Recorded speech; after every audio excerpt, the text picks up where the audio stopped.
Welcome back नाज़रीन, clinic online में दोबारा खुशामदीद। बात हो रही है आज गुर्दों के मसाइल और रमज़ान। किस तरह से आप अगर गुर्दे के किसी मर्ज़ का शिकार हैं तो आपको रमज़ान में खुसूसी एहतियात करने की क्या ज़रूरत है, इस हवाले से हमारे साथ मौजूद हैं consultant nephrologist doctor Bilal Jamil साहब। डॉक्टर साहब, ये बताइए, लीमू के मुताल्लिक़ कहा जाता है कि उसके अंदर सिट्रस होता है। जी हाँ, और वो यूरिन पीएच को चेंज करता है, तो उससे स्टोन फॉर्मेशन में हेल्प करता है, स्टोन फॉर्मेशन को प्रिवेंट करता है। जी हाँ, तो यानी पत्थरी बनने से रोकता है।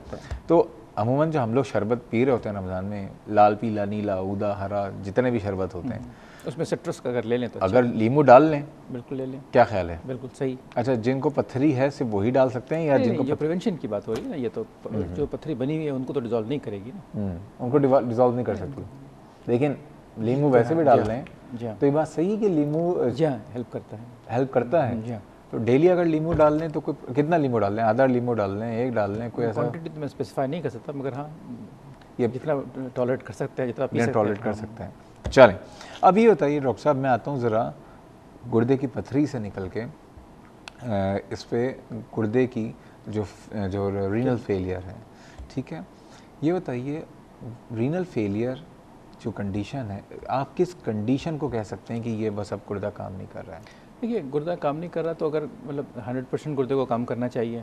अगर गुर्दा किसी का कम काम कर रहा है, 90% काम कर रहा है, तब भी वो किडनी, आप जो भी लफ्ज़ इस्तेमाल करें, किडनी इम्पेयरमेंट है। और अगर बहुत कम काम कर रहा है तो भी है। तो ये दोनों एक ही डिजीज़ के दो मुख्तलिफ स्पेक्ट्रम हैं कि एक तरफ जो है वो कम काम कर रहा है और एक तरफ बहुत कम काम कर रहा है या बिल्कुल कम काम कर रहा है, 5%, 10% काम कर रहा है और डायलिसिस की नौबत आ गई है। तो कहलाएंगे तो दोनों वो एक ही डिजीज़ के दोनों स्पेक्ट्रम। मगर ऑब्वियसली कि इन दोनों में इलाज में और परहेज़ में बहुत फ़र्क होगा। अच्छा, अब ये बताइए कि अगर किसी को किडनी फेलियर है, चाहे वो इनिशियल स्टेज है चाहे वो एडवांस स्टेज है, क्या वो रोज़े रख सकते हैं?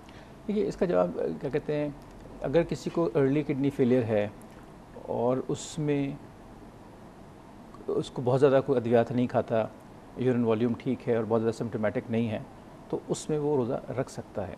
अच्छा, मगर मेरे ख़्याल में इसके लिए उसको अपने मालिज से रुजू करना चाहिए, क्योंकि इसमें बताऊँ कि इसको 2-3-4 एंगल से इस बात को देखा जा सकता है और उसके लिए मेरे ख़्याल में कोई एक इंडिविजुअल राय ऐसी नहीं दी जा सकती कि जो मैं कहूँ कि भी सबके लिए इम्प्लीमेंट हो सकती है।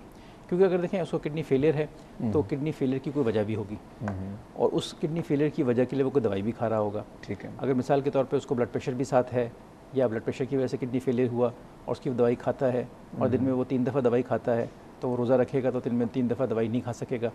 ठीक है, तो उसको कम से कम 2 दफ़ा दवाई खानी पड़ेगी। अच्छा, अगर 2 दफ़ा भी दवाई खानी है, ऐसी दवाइयाँ हैं जो 2 दफ़ा खाई जा रही हैं, तो 12-12 घंटे से खानी चाहिए। हमारा रोज़ा 12 घंटे से ज़्यादा का होगा, तो इसमें एक तो दवाई को एडजस्ट करना है, दूसरा ये कि दवाइयों को एडजस्ट करना है, न सिर्फ ब्लड प्रेशर की या शुगर की, बाकी दवाइयों को एडजस्ट करना है। मैं नहीं कह रहा कि ऐसा नहीं हो सकता, मैं कह रहा हूँ कि ये उसका मालिज ही उसको बेहतर बता सकता है कि क्या उसको वो ऐसे एडजस्ट कर सकता है सेफली कि उसकी हेल्थ पे कोई रिस्क ना हो। दूसरी बात ये है कि जो अभी हमने किडनी फंक्शन की बात की कि किडनी जो है वो ये करती है कि जिस्म को पानी की ज़रूरत है तो पेशाब बनाना कम कर देगी और जब जिस्म में फालतू पानी आ गया तो उसको निकाल देगी। तो जब किडनी इम्पेयरमेंट एक ख़ास सतह से ज़्यादा बढ़ जाती है, जो कि मुख्तलिफ लोगों में वेरी कर सकती है, तो ये सलाहियत ख़त्म हो जाती है और किडनी जो है एक ख़ास रफ्तार पे पेशाब बनाती रहेगी, चाहे उसने पानी पिया हो या ना पिया हो। तो पानी की कमी हो सकती है इसमें, मादनियात की कमी? बिल्कुल ऐसा हो सकता है। और आपने देखा होगा कि जब हम पढ़ते थे, शुरू में पढ़ते थे, अभी हमारी जो स्टैंडर्ड टीचिंग है वो यही है कि गुर्दे फेल होने की जो 2 अलामतें हैं, जो हमें 3rd ईयर में ही पढ़ा दी गई थी जब हम शुरू में मेडिकल कॉलेज में गए थे। 3rd ईयर में जब हमारा क्लिनिकल हमारा शुरू था, एक तो ये कि रात को उठ के पेशाब करना और एक अर्ली मॉर्निंग वॉमिटिंग, सुबह की उल्टी। उसकी वजह यही है कि क्योंकि किडनी जो है रात को, एक सेहतमंद आदमी है वो पानी नहीं पी रहा तो उसके गुर्दे पेशाब बनाना कम कर देंगे। एक आदमी जिसको किडनी फेलियर है वो पानी नहीं पी रहा मगर फिर भी उसके गुर्दे पेशाब बनाते रहेंगे और वो रात को उठेगा पेशाब करने के लिए। नॉर्मल आदमी नहीं उठेगा, वो उठेगा पेशाब करने के लिए। जब वो क्या कहते हैं पेशाब करने के लिए उठेगा, पेशाब बनाएगा, उसको डिहाइड्रेशन होगी तो उसका यूरिया डिहाइड्रेशन की वजह से बढ़ जाएगा और उसको वॉमिटिंग होगी। तो इसलिए ये 2 सिम्टम्स थे। अब किसी के गुर्दे अगर ऐसी सिचुएशन में है कि जो डिहाइड्रेशन को टॉलरेट नहीं कर सकते और डिहाइड्रेशन में उसका यूरिया बढ़ जाएगा, तो फिर ये उसके लिए प्रॉब्लम होगी। मुस्तकिल मुतवातिर रोज़े रखेगा तो उसका उसको प्रोग्रेसिवली डिहाइड्रेशन होती चली जाएगी और फिर जाके तो ऐसे मरीजों से आप क्या कहते हैं अमूमन? क्योंकि ऐसे मरीजों को तो हम मशवरा देते हैं कि आप रोज़े ना रखें। ओके, ठीक है, क्योंकि आप में डिहाइड्रेशन होने की टेंडेंसी है, आप डिहाइड्रेट होंगे, आपका यूरिया बढ़ जाएगा, आपको अलामतें हो जाएंगी, आप किसी इमरजेंसी में हमारे पास आ रहे होंगे।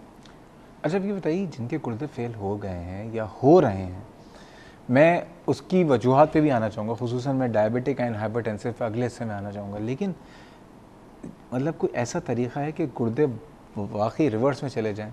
और देखिए वो तो एक अलग बात हो जाएगी ना, बिल्कुल ऐसा हो सकता है। मैंने आपसे कहा ना कि जो बीमारियाँ गुर्दे की ख़राब होने, कुछ बीमारियाँ जिसमें गुर्दे बिल्कुल धीरे धीरे ख़त्म हो जाते हैं, जो हमने नाम लिया जिनका, उसमें तो फिर बेहतरी नहीं हो सकती।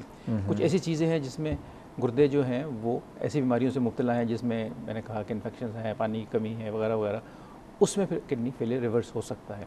अब इस तरह बहुत से पेशेंट्स होते हैं कि जो सीवियर डिहाइड्रेशन की वजह से आते हैं और उनको फ्लूइड्स दिए जाते हैं मुंह से या ड्रिप के ज़रिए, और किडनी बेहतर हो जाते हैं। जो हम तीसरे ग्रुप की बात कर रहे हैं, जो यहाँ पर इस पर ज़्यादा अहम आते हैं कि जिनके गुर्दे ऑलरेडी थोड़े से कमज़ोर हैं। अब ये गुर्दे वो हैं कि जो ज़्यादा क्या कहते हैं प्रोन हैं किसी बीमारी के लिए, इनमें डिहाइड्रेशन भी थोड़ी सी होगी तो ये ज़्यादा तेज़ी से ख़राब हो जाएंगे। ठीक है, अब वही डिहाइड्रेशन मुझे होगी तो मेरे गुर्दे उसको टॉलरेट कर लेंगे क्योंकि वो नॉर्मल है, मगर एक आदमी जिसके गुर्दे थोड़े से भी कमज़ोर हैं तो शायद वो उस डिहाइड्रेशन को टॉलरेट ना करें और उसके किडनी के टेस्ट तेज़ी से ख़राब हो जाएं। और अगर वो पहले उसको गुर्दे के फेलियर की अलामत नहीं थी तो फिर उसको गुर्दे के फेलियर की अलामत होनी शुरू हो जाए।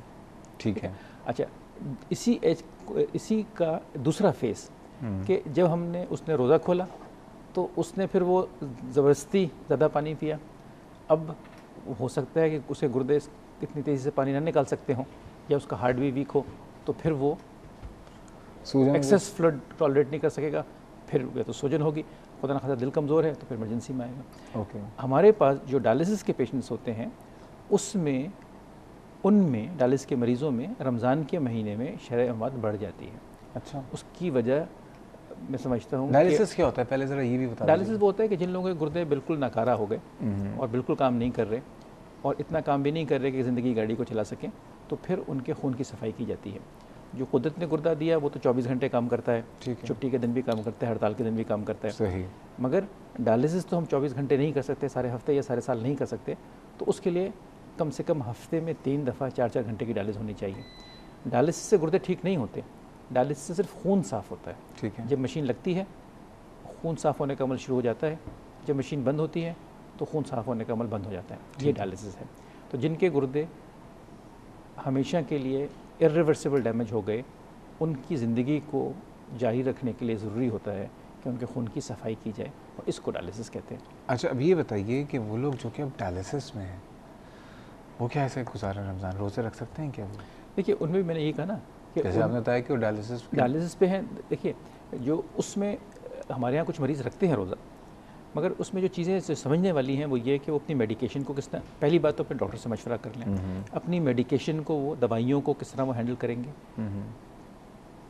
डायलिसिस के मरीजों के साथ ये है कि हम उनको वैसे ही पानी मना कर रहे होते हैं। अच्छा, तफसील से मैं आपसे इसका जवाब चाहूँगा, लेकिन नाज़रीन वक्त हुआ है एक बहुत ही छोटे से ब्रेक का, हमारे साथ रहिएगा।